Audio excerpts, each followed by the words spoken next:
যাদের হৃদয়ে আছে আল্লাহর ভয় তারা কবু পথ ভুলে যায় না।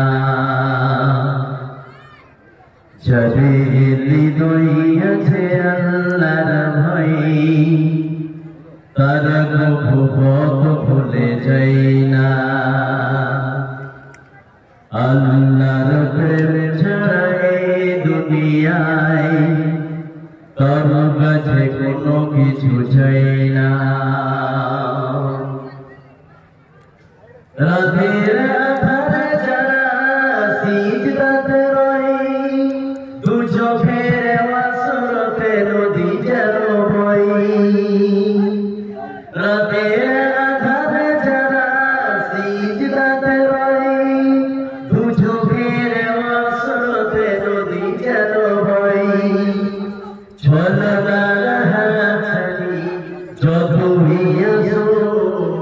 পিছনে ফিরেও সে তাকায় না। যাদের হৃদয়ে আছে আল্লাহর ভয় তারা কবু পথ ভুলে যায় না। আল্লাহর প্রেম ছাড়া এই দুনিয়ায় কারো কাছে কোনো কিছু চায় না। দিন কায়েমের পথে যারা অবিচল তারা হলো আল্লাহর প্রিয়জন। বাতিলের কাছে যারা হার মানে না সংগ্রাম করে যায় অমর। হীরা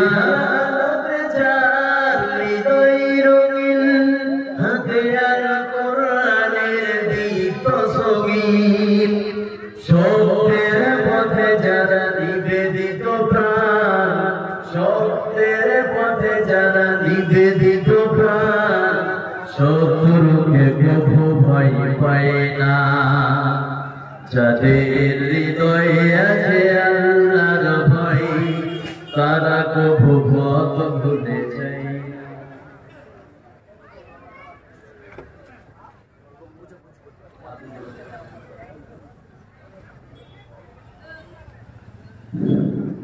আসসালামু আলাইকুম। বিশেষ ঘোষণা প্রধান বক্তা সব জিজ্ঞাসা করছেন আর কি যে এসেছেন কিনা, একটু দেরি হয়েছিল। আলহামদুলিল্লাহ উনি এসে পৌঁছে গেছে, অসুবিধা নেই। এনার পরে ইনি যতক্ষণ আমাদের এই বক্তব্য রাখবেন তারপরে আমরা ওনাকে দিব আর কি।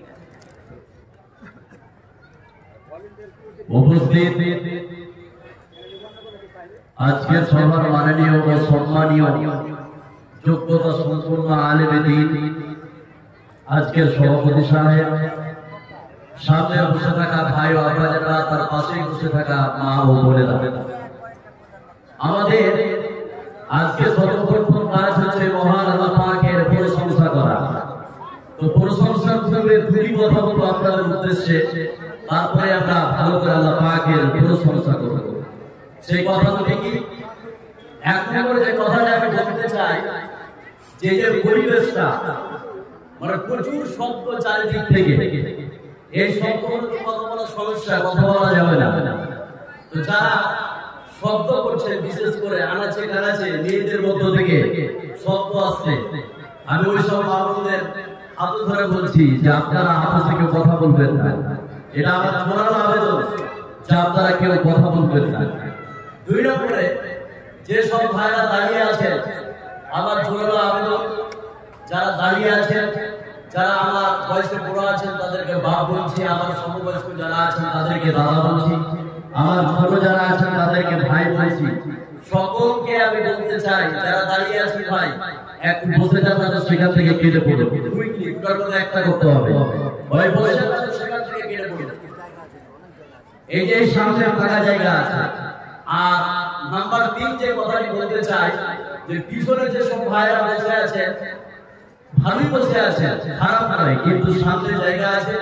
যদি এক দয়া করে উঠে সামনের দিকে আসতেন তাহলে আমার কথা বলার সুবিধা হতো, আপনাদের বুঝার সুবিধা হতো।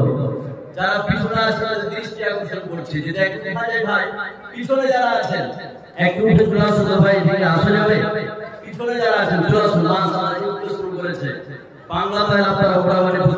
চলে আসুন সামনে দিকে আসুন উঠেন ভাই যারা পিছনে আছেন ভাই এদিকে জায়গা আছে আপনারা চলে আসুন স্টেজের উপরে বা স্টেজের বাম সাইডে আছেন আপনারা কথা বলিয়েন না টোটালি কেউ কথা বলবেন না আর পিছনে যারা আছেন একটু চলে আসুন বারবার করে কথাটা আমি বললাম দুই একজন আসলো যাবো এবার মোটামুটি পরিবেশটা একটু ভালো লাগছে এবার চলুন আমরা সরাসরি আল্লাহ পাকের প্রশংসা করে ফেলি প্রশংসা শুধু আজকে করবো না সব দিন প্রতিদিন একটু কথা বলবো প্রশংসা আজকে না প্রতিদিন কথা বলুন প্রতিদিন সেই জন্য খাওয়ার সময় প্রশংসা গান কথা বলুন খাওয়ার সময় প্রশংসা গান আল্লাহ ঘুমার সময় সকলে বলুন ঘুমার সময় ঘুম থেকে ওঠার সময় সুদ খাওয়ার সময় সুদ খাওয়ার সময় তো আল্লাহ প্রশংসা করবেন সিরিপ হয়েছে যারা যারা সুদ খাওয়ার সময় প্রশংসা করা যাবে কথা বলুন করা যাবে যাবে যাবে যাবে না যারা বলেছে স্লিপ হয়েছে এরা আল্লাহ ধরবে না মাফ করবে কথা বলবে না ধরবে না মাফ করবে এরা মাফ করে দিবে না আল্লাহ ধরবে না তো যা হোক আমরা সব জায়গায় সর্বদা আল্লাহ পাকের প্রশংসা করব আজকের দিনে ছোট্ট একটি বাক্যের দ্বারাই আমরা আল্লাহ পাকের প্রশংসা শেষ করব আমরা সকলে অন্তরস্থল থেকে বলবো আলহামদুলিল্লাহ আল্লাহর পরে এই বিশ্বে যাকে আমরা ইসলাম দিই এবং এই পৃথিবীতে ইসলাম পাওয়ার যে অধিকার রাখে যোগ্যতা রাখে তিনি আর পৃথিবীর কেউ নন তিনি হচ্ছেন আখির নবী মুহাম্মদ সাল্লাল্লাহু আলাইহি সাল্লাম যিনি যুগ যুগ ধরে এবং সাধনা করে এবং চেষ্টা করে বিশ্বের মানব মণ্ডলী গণতার ভিতর থেকে আলোকপাত দেখিয়েছেন তিনার উপর শত শত শান্তির ধারা বর্ষিত হোক আল্লাহুম্মা সাল্লি ওয়া বারিক আলাইহি আপনাদের সম্মুখে যে বিষয়টি মঞ্চে উপবিষ্ট হয়েছে খুব গুরুত্বপূর্ণ বিষয় আজকের বক্তব্যের বিষয় হচ্ছে প্রকৃত মুমিন কে এখানে যতগুলো নারী পুরুষ আছে এই বিষয়টা বললে আপনারা নিজে নিজে বুঝতে পারবেন যে আপনি মুমিন আছেন আর মুমিন নাম কোনটা এই বিষয়টা বললে আপনারা বুঝতে পারবেন যে প্রকৃত মুমিন কে এই প্রকৃত মুমিনের কিছু গুণ আল্লাহ পাক বলে দিয়েছে যে গুণগুলি কোন ব্যক্তির ভিতরে যদি থাকে তাহলেই তাকে প্রকৃত মুমিন বলা যাবে কি বলা যাবে মুমিন বলা যাবে তো মুমিনে গুণগুলি বলার পূর্বে উপস্থাপনামূলক এক কিতাবে কথা বলতে চাই যাতে করে আপনারা বিষয়টা উপলব্ধি করতে পারেন বুঝতে পারেন যে মুমিন আসলে কে বা কেমন হওয়া উচিত এই এক গ্যারেন্টির উপস্থাপনা আপনাদেরকে দিয়ে দিই তাহলে আপনারা ঠিকঠাক বুঝতে পারবেন সেটা কি মুমিন মুখে সবাই দাবি করতে পারে পারে কি পারে না কথা বলে মুমিন সবাই দাবি করতে পারে সবাই মুখে দাবি করতে পারে আমি ইমানদার ডাক্তার ডাক্তারের কথা বলি যাকে তাকে কি ডাক্তার বলা যাবে কথা বলে যাকে তাকে ডাক্তার বলা যাবে ডাক্তারের একটা কোর্স আছে এই কোর্স কমপ্লিট হলে তাকে ডাক্তার বলা যাবে ওষুধ নাই ইনজেকশন নাই সে ডাক্তার একে পাগল ছাড়া কিছু বলবে কথা বলবে কি বলবে না ডাক্তারের একটা কোর্স আছে এমবিবিএস এমডিএস ফার্সিএস একটা কোর্স আছে এই কোর্সকে কমপ্লিট করলে তাকে প্রকৃতপক্ষে কি বলা যাবে ডাক্তার মাস্টার যাকে তাকে মাস্টার বলা যাবে একজন খাবার স্টেশনে হাঁটছাল বলেছে আমি হচ্ছি মাস্টার প্রফেসর তাহলে মারা যাবে প্রফেসর মাস্টার মারা যাবে যাবে না মাস্টারের একটা কোর্স আছে এই কোর্স যখন কমপ্লিট করে দিবে তখন তাকে কি বলা যাবে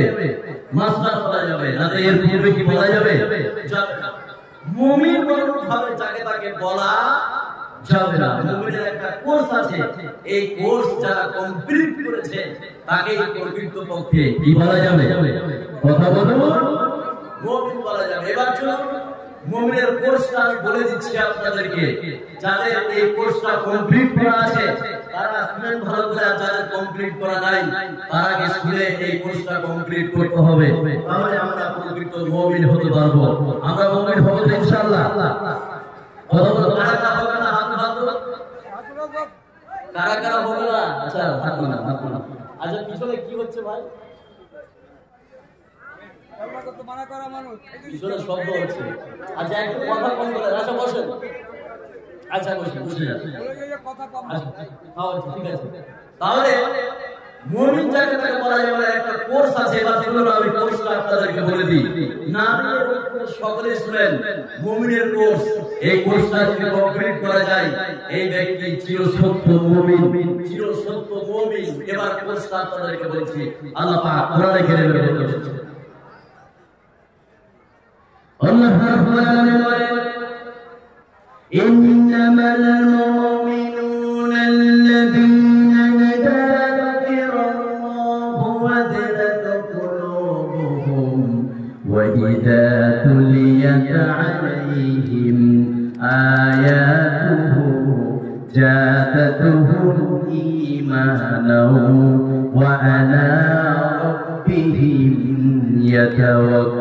يتوكلون الذين يقيمون الصلاة ومما رزقناهم ينفقون أولئك هم المؤمنون حقا لهم درجة عند ربهم ومغفرة ورزق كريم। এটা হচ্ছে মুমিনের কোর্স। আল্লাহ বলেছেন যে ব্যক্তির ভিতরে 5টি গুণ থাকবে, সেই ব্যক্তি হচ্ছে প্রকৃত মুমিন। কথা বলে বলছি 5টি গুণ গুনিয়ে দিচ্ছি, হালকা করে ব্যাখ্যা করে দিচ্ছি আপনাদেরকে। এই 5টি গুণ একটা মুমিনের কোর্স বললাম আমি।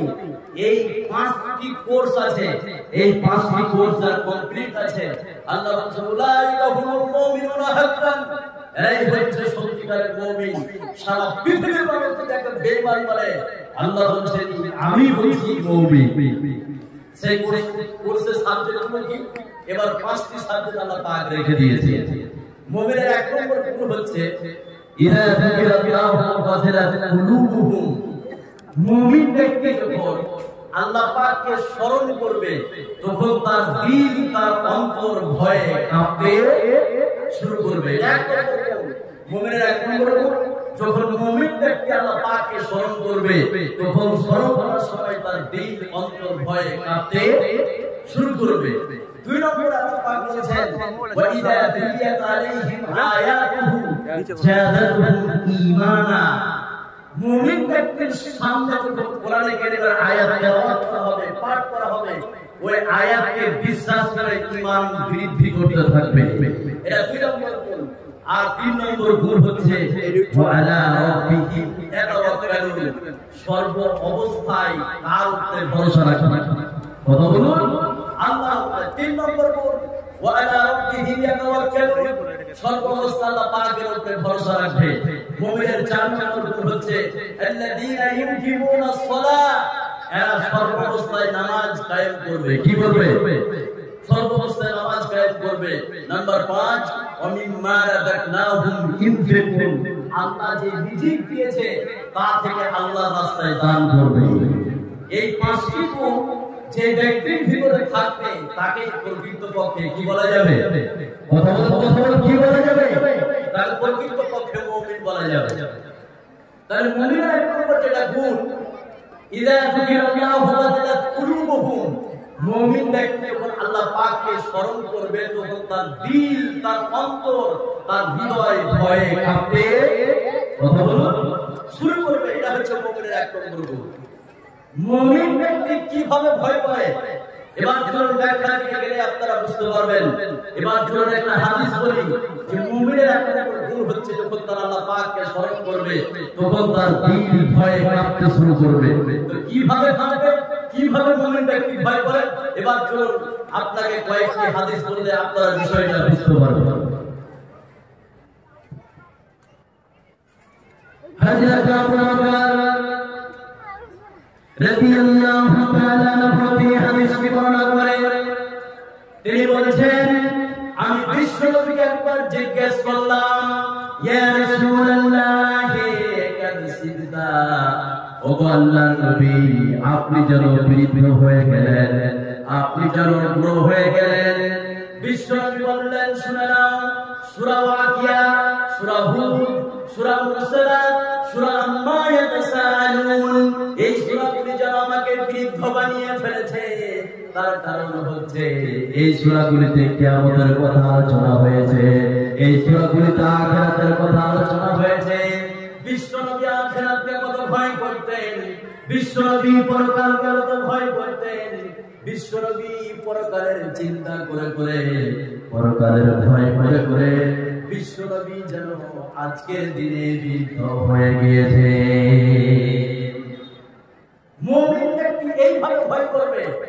বিশ্বনবী জাহান্নামকে কত ভয় করতেন, পরকালকে কত ভয় করতেন, আখিরাতকে কত ভয় করতেন।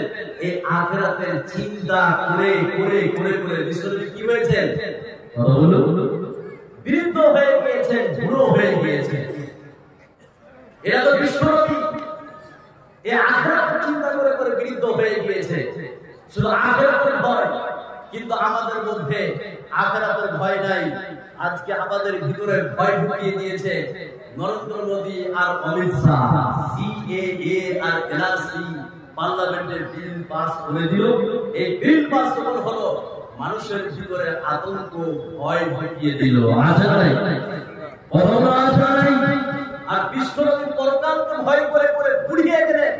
আর আজকে এনআরসি আর সিএএ এই বিল যখন আসলো, এই ভয়ে কত মানুষ আত্মহত্যা করেছে। আছে না? অনেক মানুষ আত্মহত্যা করেছে। এই বিল নিয়ে আসার সাথে সাথে আমাদের ঘুম হারাম হয়ে গিয়েছে ভয়ের কারণে। ওই জন্য যখনই বিল পাস হলো, আমরা আলমারিটা খুলে ফাইলটাকে বের করে আমরা ডকুমেন্টস চেক করলাম। আধার কার্ড ঠিক আছে তো, প্যান কার্ড ঠিক আছে, ভোটার কার্ড ঠিক আছে, ব্যাংকের পাসবই ঠিক আছে তো। যদি এই ডকুমেন্টসে একটা আকার ভুল থাকে, আকার, তাহলে এক মাস ধরে কম্পিউটারের দোকানে লাইন দিয়েছে। আছে না? এই নরেন্দ্র মোদী আর অমিত শাহ এমন ভয় ঢুকিয়ে দিয়েছে, ঘুমটা হারাম করে দিয়েছে। শুধু কিসের ভয়? ডিটেনশন ক্যাম্পের ভয়। যদি আপনার ডকুমেন্টস ভুল থাকে, এনআরসিটা আপনি ছেড়ে যাবেন, আপনাকে ডিটেনশন ক্যাম্পে ভরবে। যে ডিটেনশন ক্যাম্পে 60 বছর, 70 বছর, 80 বছর আপনাকে থাকতে হবে। ওখানে তো আপনাকে পিটানো হবে না, অবশ্যই খাবার দেওয়া হবে, আপনাকে বন্দি করে রাখা হবে। এই ভয়ে এক মাস ধরে আপনি কম্পিউটারের দোকানে লাইন দিয়েছেন। যদি আপনার ভিতরে ভয় থাকতো, যদি আপনি আল্লাহ পাককে জাহান্নামকে বলে মনে করে, জাহান্নামকে মনে করে ভয় করতেন, তাহলে প্রত্যেকজন ব্যক্তি প্রত্যেকটা আলেমের বাড়িতে প্রতিদিন লাইন দিত। কম্পিউটারের দোকানে আমার নামাজটা ঠিক আছে, দেখেন আমার হজে আমার জাকাতটা ঠিক আছে তো, আমার চলার পদ্ধতি ঠিক আছে তো। কোনদিন আলেমের বাড়ি যাই তাদেরকে গালি দেয়, আমি তো দূরের কথা, তাদেরকে কি করে গালি দেয় আলেমকে। তো আলেমের বাড়িতে যদি জাহান্নামের ভয় থাকতো, এই ডিটেনশন ক্যাম্প থেকে লক্ষ ভয় তার জাহান্নাম আছে না? এই জাহান্নামের যদি ভয় থাকতো, তাহলে প্রত্যেকটা ব্যক্তি আলেমের বাড়িতে লাইন দিত। তো যারা মুমিন ব্যক্তি হচ্ছে ওই যে সর্বপ্রথম আল্লাহ পাককে স্মরণ করার সময় ভয় করবে। কি বলবে? ভয় করবে। ভয় কিভাবে করবে? চলুন একটা আয়াত করি, আয়াতটা শোনার পরে কয়েকটি ঘটনা বললে আপনারা কমপ্লিট বুঝতে পারবেন যে ভয় কাকে বলা হয়, কি করে মুমিন ব্যক্তি ভয় করবে। এবার আয়াতটা দেখা যাচ্ছে। আল্লাহ রাব্বুল আলামিন বলেন, ইয়া আইয়ুহাল্লাযীনা আমানু তাকুল্লাহা হাক্কা তুকাতিহি ওয়া লা তামুতুন্না ইল্লা ওয়া আনতুম মুসলিমুন। আল্লাহ রাব্বুল আলামিন বলেন, হে বিশ্বাসী তোমরা শুনে নাও, তোমরা আল্লাহ রাব্বুল আলামিনকে ভয় করার মতো ভয় করো, আর তোমরা মুসলমান না হয়ে মরিও না। এক নম্বরে আল্লাহ বলছেন, হে বিশ্বাসী তোমরা শুনে নাও, তোমরা আল্লাহ রাব্বুল আলামিনকে ভয় করার মতো ভয় করো, আর মুসলমান না হয়ে তোমরা পৃথিবী ছাড়িও না। ভয় করার মতো ভয় করতে হবে। ভয় করার মতো কিরকম ভয়? এবার চলুন সামনে দিকে গেলে বুঝতে পারবেন যারা মুমিন হবে, মুমিন ব্যক্তির এক নম্বর গুণ যে যখন আল্লাহ পাককে স্মরণ করবে তারা ভয় করবে। আল্লাহ বলছেন ভয় করার মতো ভয় করো। ভয় করার মতো ভয় কিন্তু এবার চলুন সামনে দিকে গেলে আপনারা বুঝতে পারবেন। আমার নবী আপনার সারা বিশ্বের নবী জনাব মুহাম্মদুর রাসূলুল্লাহ সাল্লাল্লাহু আলাইহি সাল্লামের সাহাবী হযরত উমর ইসলাম জাহানের দ্বিতীয় খলিফা হযরত উমর যখন প্রেসিডেন্ট ছিলেন হযরত উমর বলেন রাতের দিন অংশে তিনি ঘুম থেকে জেগে যেতেন ঘুম থেকে জেগে তিনি মদিনার গলিতে গলিতে ঘুরে বেড়াতেন তিনি দেখতেন যে অসহায় কি সমস্যায় ভুগছে কার কি সমস্যা আছে হযরত উমর প্রতিদিন রাতে ঘুম থেকে জেগে মদিনার গলিতে গলিতে তিনি ঘুরে বেড়াতেন রাতের তিন অংশে তিনি জেগে জেগে তার মদিনার গলিতে গলিতে ঘুরে বেড়াতেন কার কি সমস্যা আছে ঘুরতে ঘুরতে হঠাৎ একটা বাড়ি থেকে দুইজন মহিলার কণ্ঠস্বর ভেসে আসলো হযরত উমর দাঁড়িয়ে গেলেন ওই জায়গায়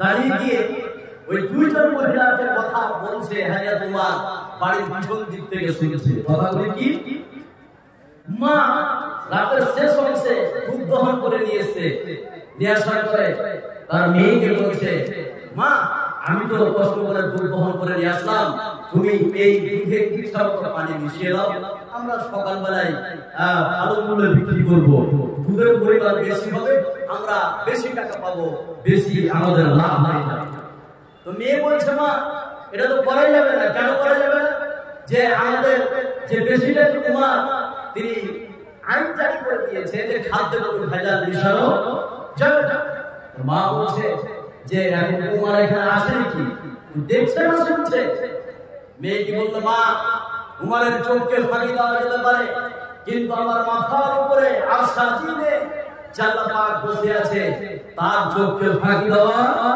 যাবে না তার ভয়ে আমি দুধে পানি মিশাতে পারবো না আর এদিকে হযরত উমর শুনছে এবার এদিকে মেয়ে আর ছেলে মেয়ে দুই মা আর মেয়ে কথা বলা করছেন হযরত উমর পিছন দিক থেকে শুনছে হযরত উমর সেখান থেকে ফিরে আসলেন আসার পরে তার স্ত্রীকে বলছে আমার স্ত্রী আমার ছেলের জন্য আজকের দিনে একটি পুত্রবধূ পেয়ে গিয়েছি সকালবেলায় হযরত আসমাকে বলছে আসমানা মদিনার জায়গায় ওই বাড়িটাতে দুইজন মহিলা আছে ওই মহিলা দুইজনকে আজকের জন্য আমার রাজপ্রাসাদে তুমি উপস্থিত করে দাও হযরত উমর এই আদেশ করলেন আসলামা গেলেন ওই মহিলা দুইজনকে রাজপ্রাসাদে রাজ সভাতে উপস্থিত করলো উপস্থিত করার পরে হযরত উমর ওই মেয়েটির মাকে জিজ্ঞেস করছে যে গত রাতে তোমার মেয়েকে কেন দুধে পানি মিশাতে বলছিলে ওই মহিলা তো হতভম্ব হয়ে গেল উমর কি করে জানতে পারলো হযরত উমর ওই মেয়েটির মাকে বলছে তোমার জন্য একটা শাস্তি আছে বলে কি না তো তোমার মেয়ের সঙ্গে আমার ছেলে বিয়ে দিতে চায় সুবহানাল্লাহ বলবেন না ওই মেয়েটা কি দেখলো টাকা পয়সা অভাব টাকা পয়সা জমি জায়গা রূপ কিছু না একটা জিনিস দেখলো হযরত উমর একটা কোয়ালিটি সেটা হচ্ছে তাকওয়া আল্লাহর ভয় এই আল্লাহকে ভয় করার কারণে ওই মেয়ে কি হয়ে গেল প্রধানমন্ত্রীর বৌমা সুবহানাল্লাহ এর নাম হচ্ছে ভয় এবার চলো আর দুটি হাদিস শুনলেন ভয় কাকে বলা হয় মুমিন ব্যক্তি কিভাবে ভয় করে এবার একটি বুখারী বলেন আপনাকে শুনলে আপনি চমকে যাবেন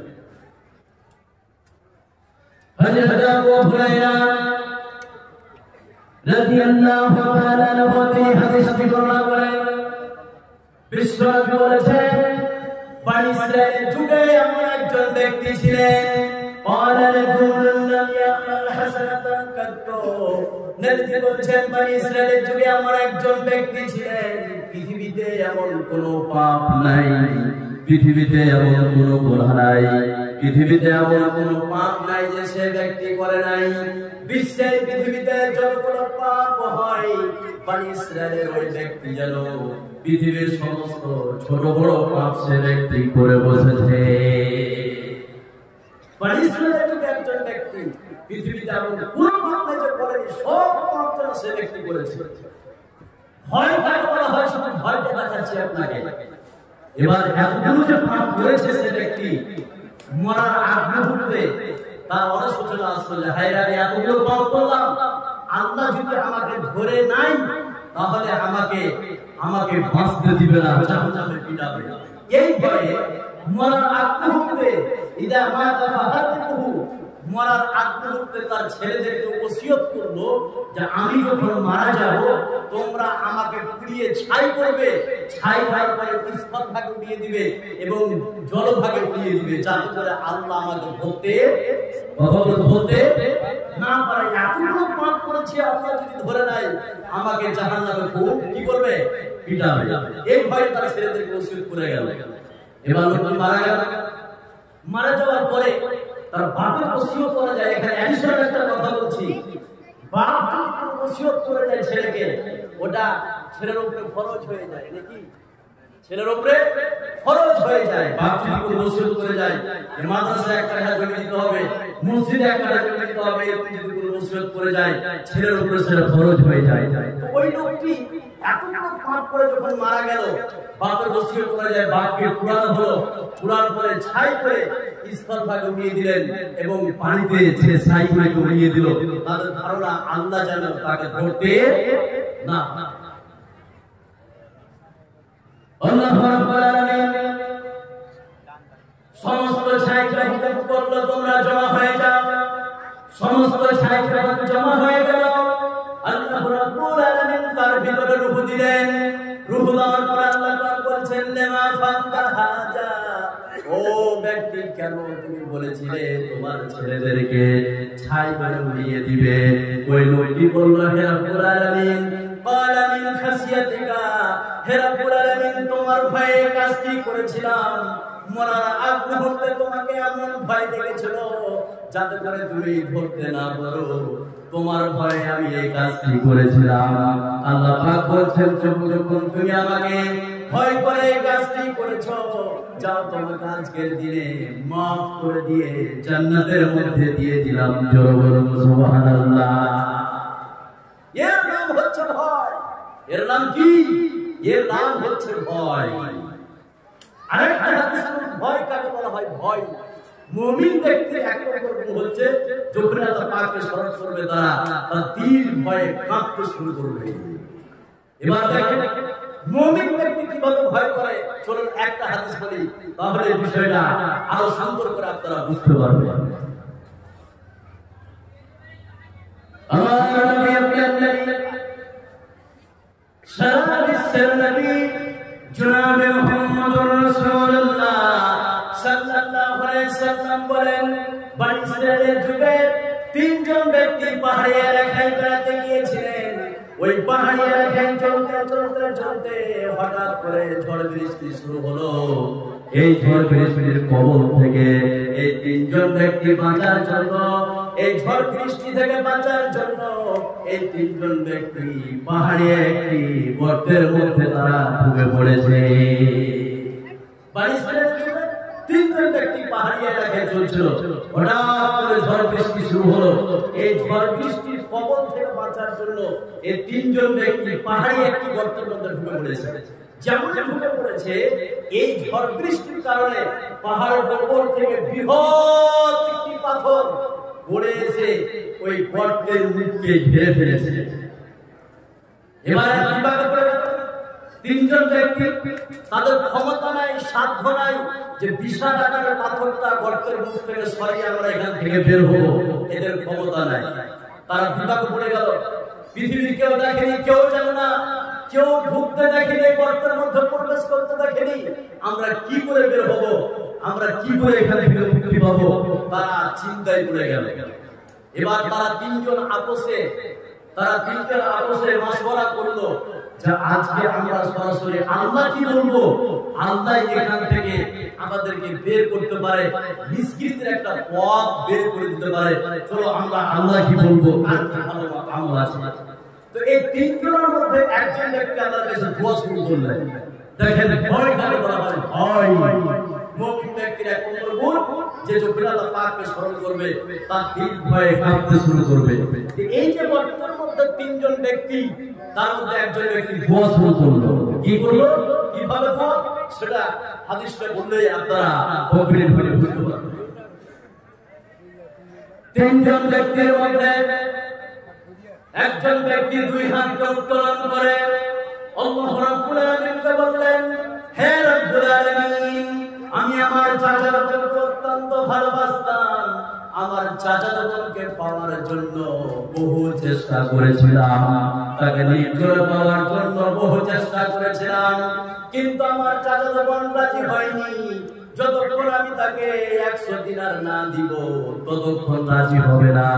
হে রাব্বুল আলামিন, বহু কষ্ট করে আমি 100 দিনার জড়ো করলাম, জড়ো করার পরে আমার চাচাতো বোনের হাতে দিলাম, দেওয়ার পরে চাচাতো বোনের হাত ধরে আমি নিয়ে যেতে শুরু করলাম। যেতে যেতে নির্জল এলাকায় নিয়ে গেলাম, নিয়ে যাওয়ার পরে আমার চাচাতো বোনকে আমি শুইয়ে দিলাম। শুইয়ে দেওয়ার পরে আমার চাচাতো বোনের 2 রানের উপরে আমি যখন বসলাম, আমার চাচাতো বোন বলল, ইয়া আব্দুল্লাহ ইত্তাকিল্লাহ, ইয়া আব্দুল্লাহ ইত্তাকিল্লাহ, ও আল্লাহর বান্দা, তুমি আমার সতীত্বকে নষ্ট করো না, তুমি কি আল্লাহকে ভয় করো না? হে রাব্বুল আলামিন, আমার চাচাতো বোন যখন এই কথা বলল, আমি সঙ্গে সঙ্গে তোমার ভয়ে আমি আমার চাচাতো বোনকে ছেড়ে দিলাম। আল্লাহ, এই কাজটা যদি তোমার জন্য করে থাকি, আজকে এই বিপদে পড়েছি, এই গর্তের মুখ থেকে পাথরকে সরিয়ে দিয়ে একটা নিষ্কৃতির পথ বের করে দাও। এই দোয়া করার সাথে সাথে পাথর খানিকটা সরে গেল। সুবহানাল্লাহ। এর নাম হচ্ছে ভয়। বলে 15,100 টাকা দান করলো মোহাম্মদ দিলদার হোসেন, 15,000 উনি আছেন এখানে? আছে কই দিলদার? চলে গেছে দিলদার হোসেন। আপনি যদি থেকে থাকেন ভাই, তাহলে সাক্ষাৎ করবো আপনার সঙ্গে। যদি আপনি থেকে থাকেন তাহলে সাক্ষাৎ করবো আপনার সঙ্গে। আমি 15,100 টাকা। তাহলে মুমিনের এক নম্বর গুণ হচ্ছে ইদা যিকরাল্লাহু ওয়াজিলাত কুলুবুহুম। মুমিন ব্যক্তি যখন আল্লাহ তাআলাকে স্মরণ করবে, সর্ব অবস্থায় তার দিল ভয়ে কাঁপতে শুরু করবে। এবার মুমিন ব্যক্তির 5 নম্বর গুণটা বলছি, 3টা মাঝে আমি ক্লোজ করছি, বন্ধ করছি, সে 3টা বলবো। 5 নম্বরটা শুনে নেন, মুমিনের 5 নম্বর গুণ। 5 নম্বর গুণ হচ্ছে ওয়ামিম্মা রাযাকনাহুম ইউনফিকুন। মুমিন ব্যক্তি হচ্ছে সেই আল্লাহ যে তাকে রিজিক দিয়েছে, ওই রিজিক থেকে আল্লাহর রাস্তায় দান করবে। এটা হচ্ছে মুমিনের 5 নম্বর গুণ। যে আল্লাহ যে তাকে অর্থ সম্পদ দিয়েছে, এই অর্থ সম্পদ থেকে আল্লাহর রাস্তায় কি করবে? দান করবে। এই দান এমন একটি ভাইটার ইবাদত, ভালো করে বুঝেন।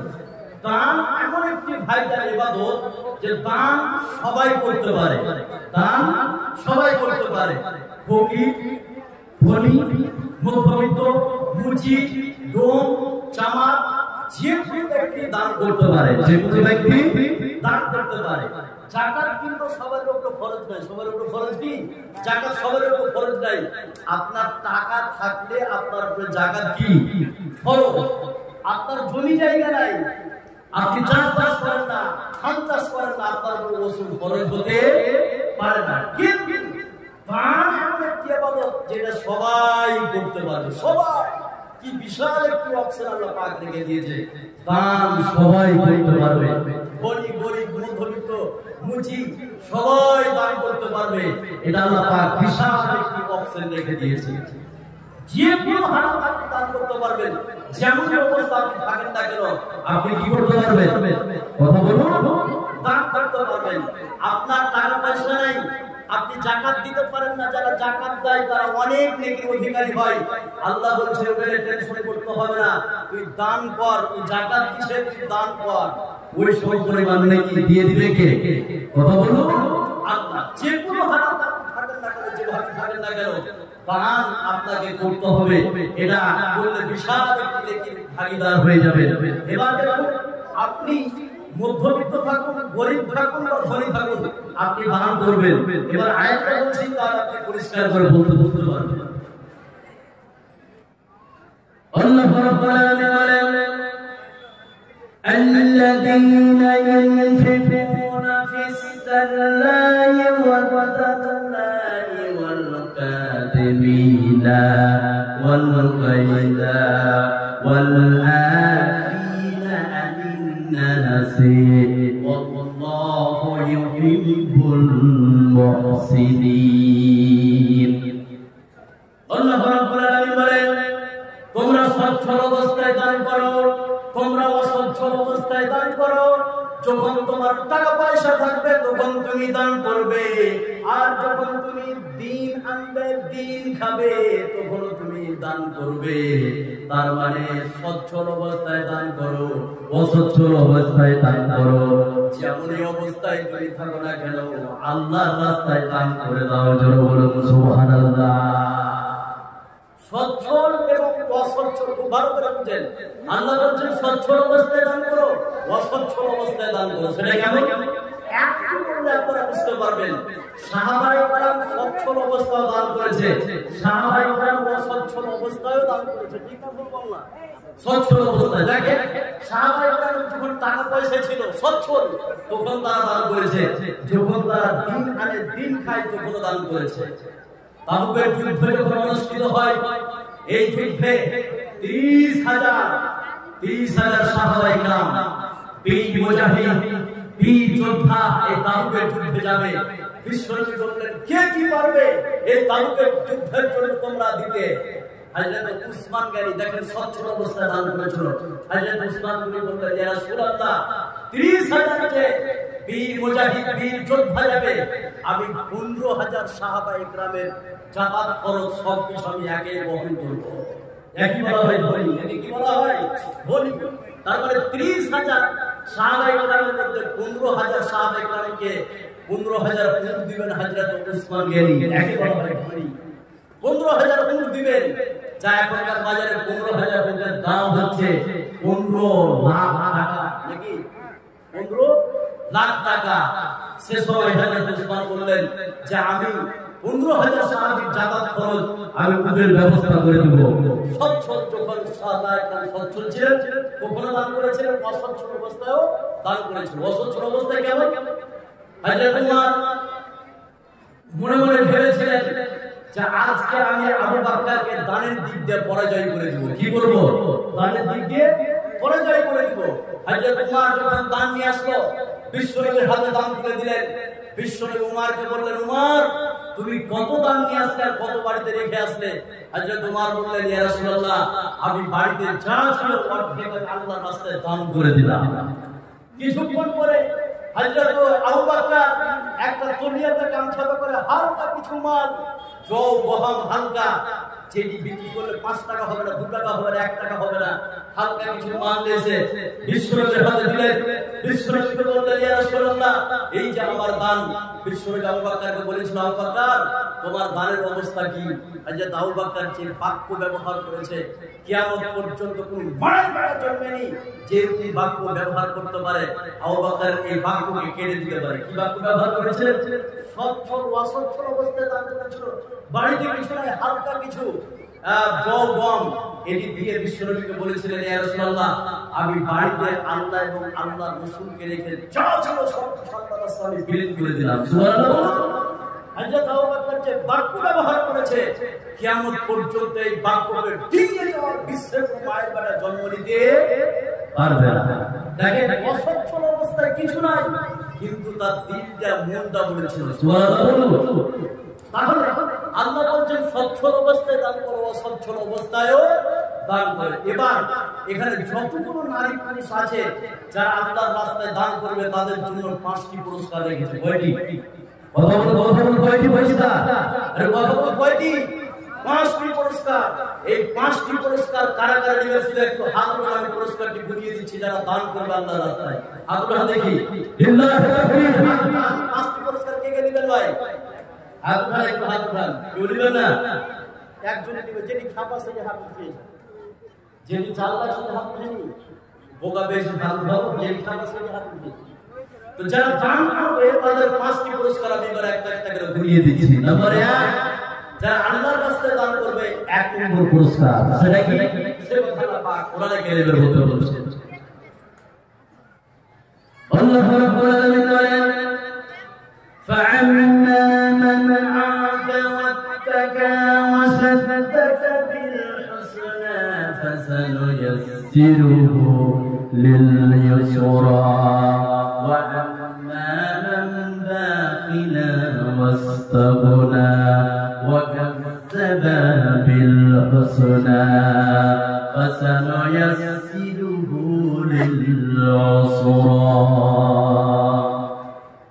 আল্লাহ রাব্বুল আলামিন বলেন যে ব্যক্তি আল্লাহর রাস্তায় দান করে এবং খোদাভীরু হয় এবং সত্য বিষয়কে ভালো মনে করে আল্লাহ পাক বলেন তার জন্য জান্নাতের পথকে আমি সহজ করে দিব। আর যে ব্যক্তি কৃপণতা করবে আর বেপরোয়া হবে সত্য বিষয়কে মিথ্যা মনে করবে আল্লাহ পাক বলেন তার জন্য জাহান্নামের পথকে সহজ করে দিব। তাহলে বিশ্বের পৃথিবীতে যারা আল্লাহর রাস্তায় দান করবে আল্লাহ রাব্বুল আলামিন ওই দানকারীদের জন্য জান্নাতের পথকে সহজ করে দিবে। জোরে বলুন সুবহানাল্লাহ। তাহলে এক নম্বর পুরস্কার যে দান করলে জান্নাতের পথকে সহজ করে দিবে কে? কথা বল সহজ করে দিবে কে? আল্লাহ। তাহলে দান করলে জান্নাত পাওয়া যাবে। সুবহানাল্লাহ বলুন। এটা এক নম্বর লাভ। নাম্বার 2 দান যারা করবে 2 নম্বর লাভ। সে লাভটা কি? আল্লাহ পাক কোরআনে কারীমের মধ্যে বলে দিয়েছে। তার আগে একটা কথা বলি যে যারা দান করবে তাদের জন্য জান্নাতের পথকে সহজ করে দিবে। আর যারা বখিলতা করবে তাদের জন্য জাহান্নামের পথকে সহজ করে দিবে কে? কথা বলুন আল্লাহ। বখিল ব্যক্তি কোনদিন জান্নাতে যেতে পারে না। লা ইয়াদখুলু জান্নাতা। বখিল ব্যক্তি কৃপণ ব্যক্তি কোনদিন জান্নাতে যেতে পারে না। এত জান্নাতে যাবে না। এদের আফসোসের শেষ নাই। দুনিয়াতে আফসোস, আখিরাতেও আফসোস। জমি জায়গা করেছে, সব কিছু করেছে, ছিঁড়া সাত করে বেড়ায়, এরকম লোক নাই? কতগুলো আছে নাই? আছে। পৃথিবীতেও আফসোস, আখিরাতেও আফসোস। বখিল ব্যক্তি কোনদিন জান্নাতে যাবে না। শুধু জান্নাতে নয়, একটা হাদিস আপনাকে শোনাচ্ছি, শুনলে আপনি চমকে যাবেন। যারা বখিল আছে তারা ভালো করে শুনে। হযরত আবু হুরায়রা রাদিয়াল্লাহু তাআলা আনহু তিনি হাদিসটি বর্ণনা করেন।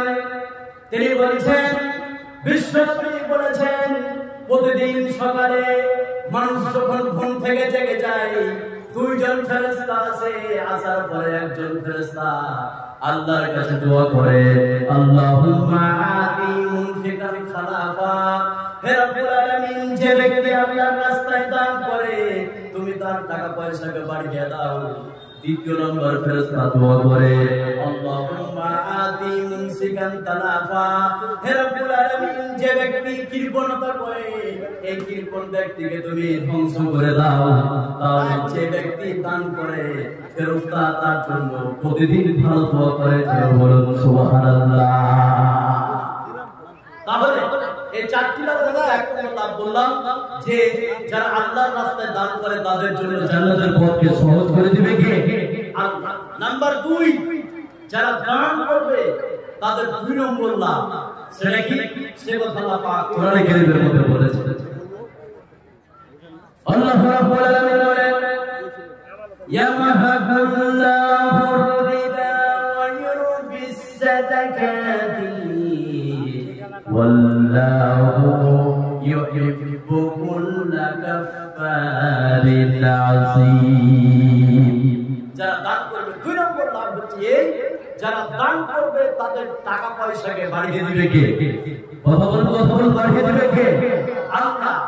দান মানুষের টাকা পয়সাকে বাড়িয়ে দেয়, আর সুদ যারা খায় তাদেরকে চিরতরে ধ্বংস করে দিবে কে? কথা বলুন আল্লাহ। যারা দান করবে তাদের টাকা পয়সা বাড়বে, আর যারা সুদ খাবে তারা আজ হোক কাল হোক ধ্বংস হবে। সেটা বিশ্বাস হয়। সে যদি ধ্বংস না হয় তার ছেলে দিতে হবে, তার ছেলে পেলে দিতে না হয় তার ছেলে দিতে হবে। যারা সুদ খায় নিশ্চিত তারা চিরতরে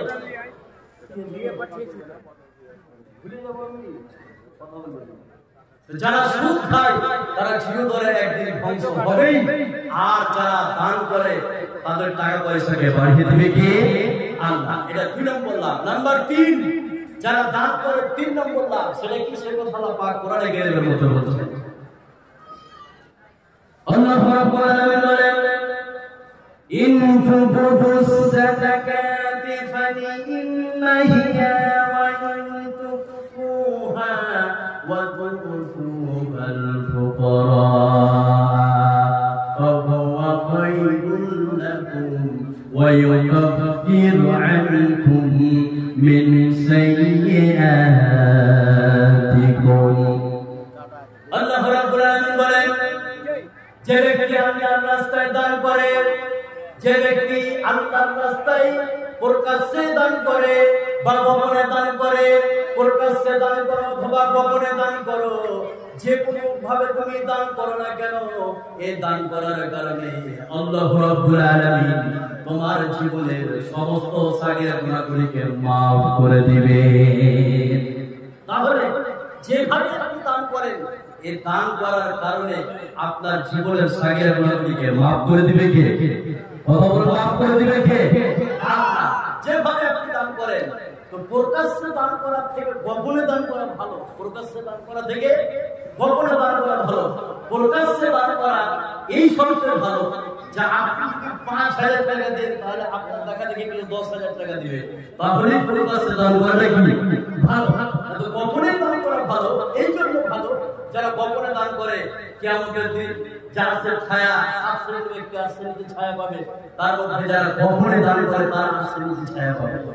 তাহলে ৩ নম্বর উপকার বললাম, যারা আল্লাহর রাস্তায় দান করে তাদের সমস্ত সাগীরা গুনাহকে maaf করে দিবে কে? কথা বলো আল্লাহ। নাম্বার ৪, খুব ভালো করে বুঝেন, ৪ নম্বর, যারা আল্লাহর রাস্তায় দান করে, ৪ নম্বর যেটা, যে আল্লাহর রাস্তায় যারা দান করে তাদের জন্য ৪ নম্বর পুরস্কার। সেটা কি? সে কথা আল্লাহ পাক কোরআনে কারীমের মধ্যে বলছে। আল্লাহ রাব্বুল আলামিন বলেন আল্লাযীনা ইউনফিকুনা, আল্লাহ রাব্বুল আলামিন বলেন আল্লাযীনা ইউনফিকুনা আমওয়ালাহুম বিল-লাইলি ওয়ান-নাহারি সিররান ওয়া আলানিয়াতান ফালাহুম আজরুহুম ইনদা রাব্বিহিম ولا خوف عليهم ولا هم يحزنون। আল্লাহ ভালো। ময়ূরপুরে শারীফ আপনারা কে আছেন? ময়ূরপুরে জামাই, ওনার শাশুড়ি না শ্বশুর হসপিটালে নিয়ে গেল, খুব খারাপ অবস্থা, তো আপনি বাড়ি চলে যাবেন।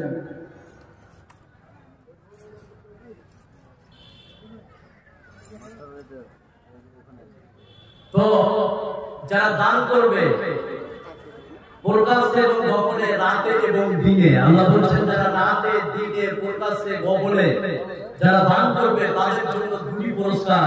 ওয়ালা খাউফুন আলাইহিম ওয়ালা হুম ইয়াহজানুন, এক নম্বরে তাদের কোনো ভয় থাকতে পারে না, 2 নম্বরে ওয়ালা হুম ইয়াহজানুন, তাদের কোনো চিন্তা থাকতে পারে না। তো যারা দান করবে তাদের জন্য আল্লাহ পাক 4টি পুরস্কার। 1 নম্বরে যেটা বললাম, তাদের জন্য জান্নাতের পথকে সহজ করে দিবে। 2 নম্বরে যেটা আমি বললাম, তাদের টাকা পয়সাকে বাড়িয়ে দিবে। 3 নম্বরে যেটা বললাম, যারা দান করবে 3 নম্বরে যে তার জীবনে যতগুলো গুনাহ আছে সমস্ত গুনাহগুলিকে আল্লাহ পাক ক্ষমা করে দিবে। আর 4 নম্বরে যেটা বললাম, তার জীবনে কোনো ভয় থাকতে পারে না, কোনো চিন্তা থাকতে পারে না। এবার দেখেন, যারা দান করে, এখানে অ্যাডিশনাল একটা কথা বলছে, খুব ভালো প্রশ্ন যারা বসে আছেন, সেই অ্যাডিশনাল কথাটা কি? মানুষ যখন মারা যায়, মারার আগ মুহূর্তে আমরা শরবত নিয়ে যাই। শরবত বুঝেন? কথা বলুন, শরবত বুঝেন কি? আমরা শরবত নিয়ে যাই। এই শরবত নিয়ে যে তার মুখে দিই, ঠিক না বল না? মরার আগ মুহূর্তে শরবত নিয়ে যায়, তখন কি ও শরবত চাই? কথা বলুন, তখন কি শরবত চাই? তখন শরবত চাই না। আমরা তার মুখে শরবত দিই মরার আগ মুহূর্তে, আসলে তখন শরবত চাই না। কি করতে চাই? আল্লাহ পাক কোরআনে কারীমের মধ্যে বলে দিয়েছে, কিন্তু আমরা নিয়ে যাই যে মরার আগ মুহূর্তে শরবত করে নিয়ে চামচ করে তার মুখে দিই, আসলে সে শরবত খেতে চায়। কি করতে চায়? আল্লাহ পাক কোরআনে কারীমের মধ্যে বলে দিয়েছে। আল্লাহ রাব্বুল আলামিন বলেন وأنفقوا مما رزقناكم من قبل أن يأتي ويقول ربي لولا أخرتني إلى أجل قريب فأصدق وأكن من الصالحين আল্লাহ রাব্বুল আলামিন বলেন তোমাদের মওত আসার পূর্বে তোমরা আল্লাহর রাস্তায় দান করো।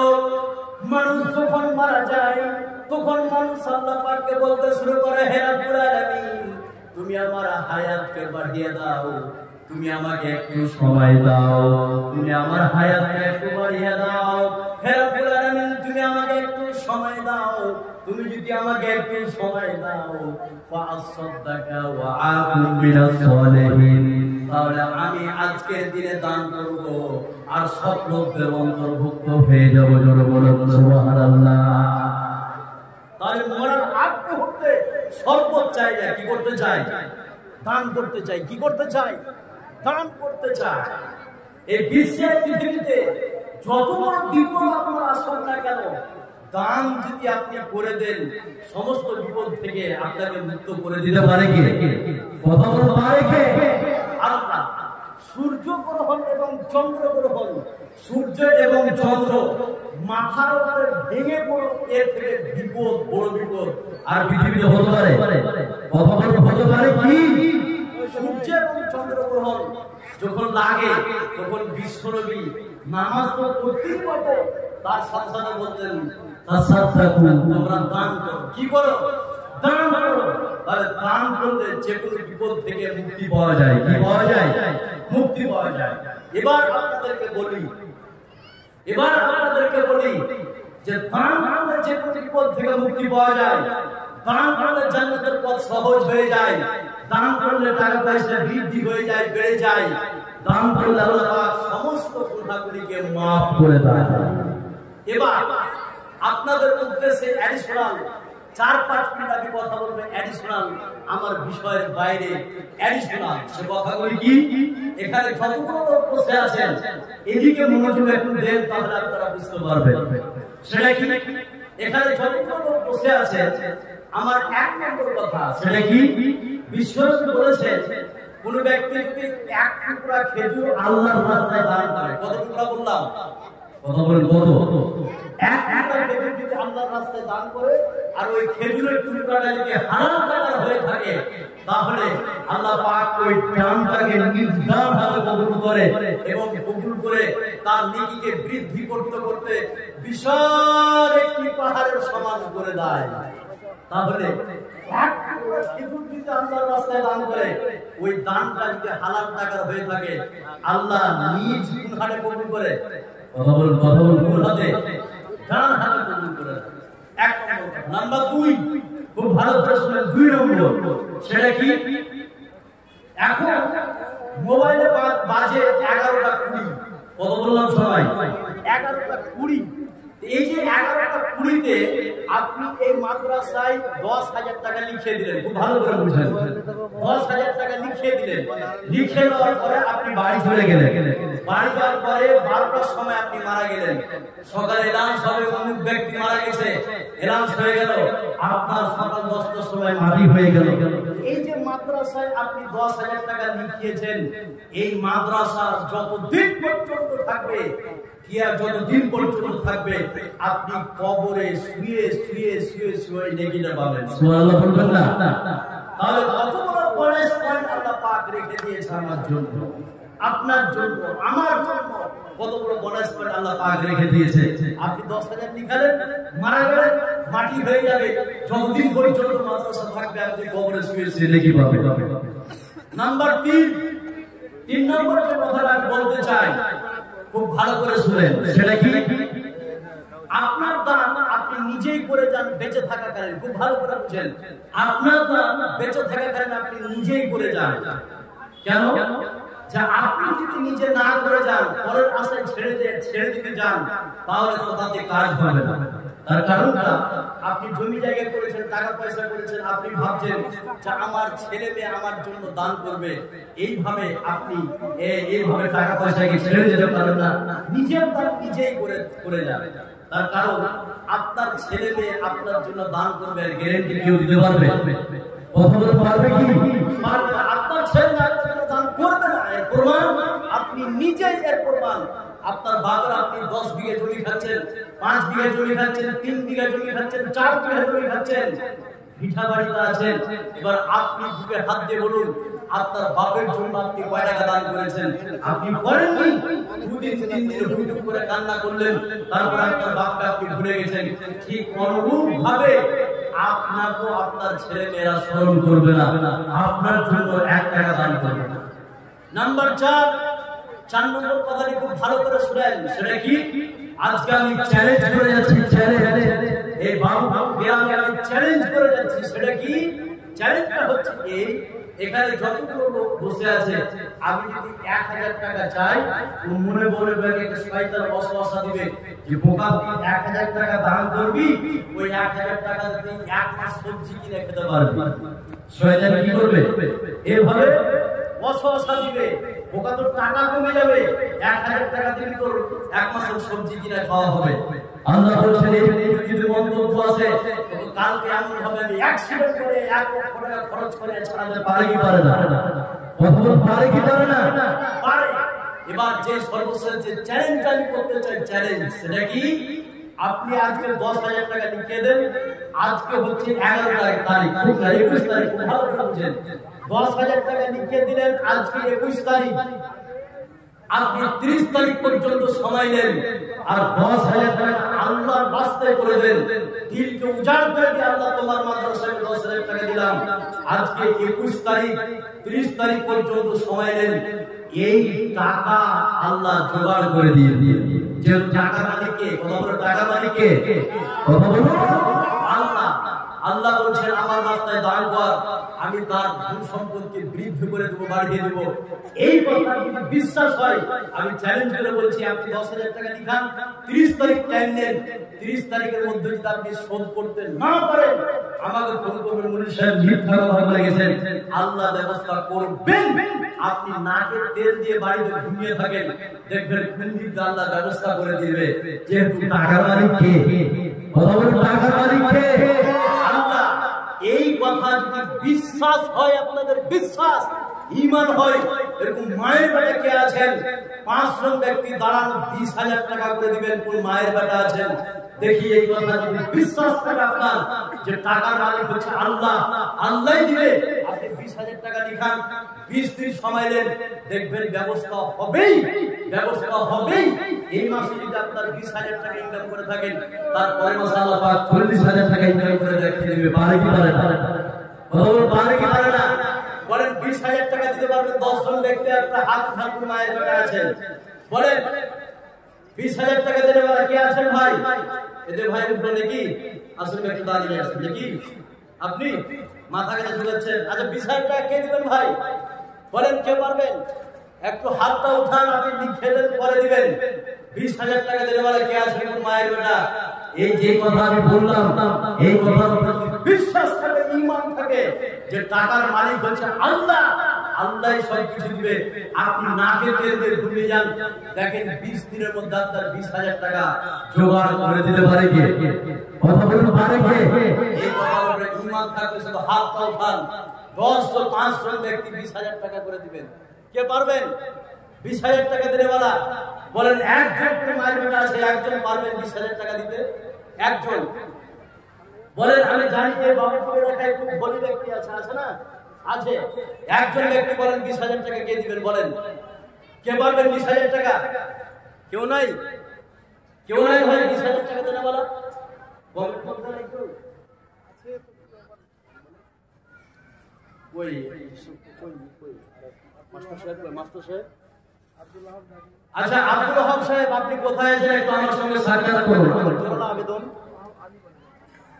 আলী ওহাব আলী ভাই, আপনি কোথায় আছেন? একটু জোরালোভাবে আবেদন, আমি আবেদন করছি, একটু আমার সঙ্গে সাক্ষাৎ করুন। আচ্ছা 20,000 টাকা দিতে বলে কেউ নাই? এবার আমি একটা কথা বলছি, আপনাদের খুব ভালো করে শুনেন। সেটা কি? যেদিন কিয়ামত অনুষ্ঠিত হবে, খুব ভালো করে বুঝেন, যেদিন কিয়ামত অনুষ্ঠিত হবে, ওই কিয়ামতের ময়দানে এই বিশ্বে পৃথিবীতে এমন দুটি জিনিস আছে যে আপনার পক্ষে সুপারিশ করবে। কয়টি জিনিস? কথা বলো। দুইটা জিনিস আছে যে আপনার পক্ষে সুপারিশ করবে, আপনার হয়ে কথা বলবে। দুটি জিনিস, তার মধ্যে একটি হচ্ছে রোজা। একটি কি? রোজা। আর 2 নম্বরে হচ্ছে কোরআন কারীম। 2 নম্বর কি? কথা বলো। কোরআন। এই কোরআন যদি সার্টিফাই করে দেয় নিশ্চিত আপনি জান্নাত যাবেন। আর যদি কোরআন আপনার বিপক্ষে চলে যায় তাহলে আপনি জান্নাতে যেতে পারবেন না। আমি পরিষ্কার করে বলতে চাই, এই যে কোরআন দেখতে পাচ্ছেন, আমরা অনেকে পড়তে জানি, এবার অনেকে জানি না। যারা জানি ভালো কথা, যারা জানি